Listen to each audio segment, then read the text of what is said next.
आज की कहानी का शीर्षक है छोटे शहर की बड़ी सोच। छोटा सा शहर था शिवपुर। न तो वहां ऊंची इमारतें थी, न मॉल, न 24 घंटे जगती सड़कें। शाम होते ही बाजार बंद और सुबह मंदिर की घंटी से दिन की शुरुआत। इसी शहर में रहता था आरव मिश्रा, बीए पास, सरकारी नौकरी की तैयारी करता हुआ एक साधारण सा लड़का।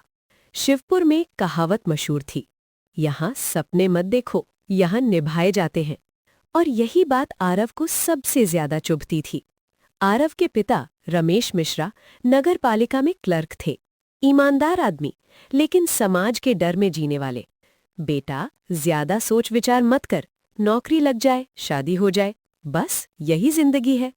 माँ सावित्री देवी हर दिन पूजा के बाद कहती, भगवान वही देता है जो लिखा होता है। लेकिन आरव के मन में सवाल था, अगर सब लिखा ही होता है तो मेहनत क्यों? एक दिन शहर के सरकारी स्कूल में आरव को बच्चों को पढ़ाने का मौका मिला। वहां उसने देखा, एक ही कमरे में 80 बच्चे, एक टूटी ब्लैकबोर्ड और एक थकी हुई शिक्षिका। एक बच्चा बोला, भैया हम बड़े होकर क्या बन सकते हैं? आरव के पास जवाब नहीं था। उसी रात उसने अपनी डायरी में लिखा, छोटे शहर की सबसे बड़ी कमी संसाधन नहीं, सोच है। आरव ने तय किया, वो शिवपुर में ही मुफ्त स्टडी सेंटर शुरू करेगा। लोग हंसे, बिना पैसे के काम, यहाँ कौन पढ़ेगा? शहर छोड़कर क्यों नहीं चला जाता? यहाँ तक कि पिता ने भी कहा, लोग क्या कहेंगे? आरव ने पहली बार जवाब दिया, पापा, लोग तो तब भी कुछ न कुछ कहेंगे। एक पुराने गोदाम में आरव ने 5 बच्चों से शुरुआत की। कोई बोर्ड नहीं, कोई कुर्सी नहीं, बस जमीन और जज्बा। धीरे धीरे बच्चे बढ़ने लगे, लड़कियां आने लगीं, जो पहले घर से बाहर पढ़ने नहीं जाती थीं।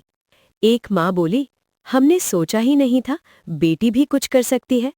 6 महीने बाद 2 बच्चों का नवोदय में चयन, एक लड़की जिला टॉपर, स्कूल में उपस्थिति बढ़ी। अब वही लोग कहने लगे, लड़का अच्छा है। लेकिन सबसे बड़ा बदलाव सोच में आया। अब शिवपुर में लोग पूछने लगे, हम और क्या कर सकते हैं? एक दिन नगर पालिका से नोटिस आया, अवैध निर्माण सेंटर बंद करे। आरव टूट गया। पिता चुप थे। माँ ने पहली बार कहा, अगर सही है तो डर क्यों? पूरा शहर पहली बार आरव के साथ खड़ा हुआ। लोगों ने आवेदन दिया, अखबार में खबर छपी और सेंटर को मान्यता मिली। 5 साल बाद शिवपुर में डिजिटल लाइब्रेरी थी, लड़कियों के लिए करियर गाइडेंस, और वही गोदाम अब आरव शिक्षा केंद्र था। आरव को बड़े शहर से ऑफर आया, लेकिन उसने मना कर दिया। उसने कहा, छोटे शहर को छोड़ना आसान है, लेकिन उसे बदलना जरूरी है। ये कहानी सिर्फ आरव के नहीं है, ये हर उस इंसान की है जो छोटे शहर में पैदा हुआ लेकिन सोचने से डरता नहीं। क्योंकि शहर छोटा हो सकता है, लेकिन सोच कभी छोटी नहीं होनी चाहिए।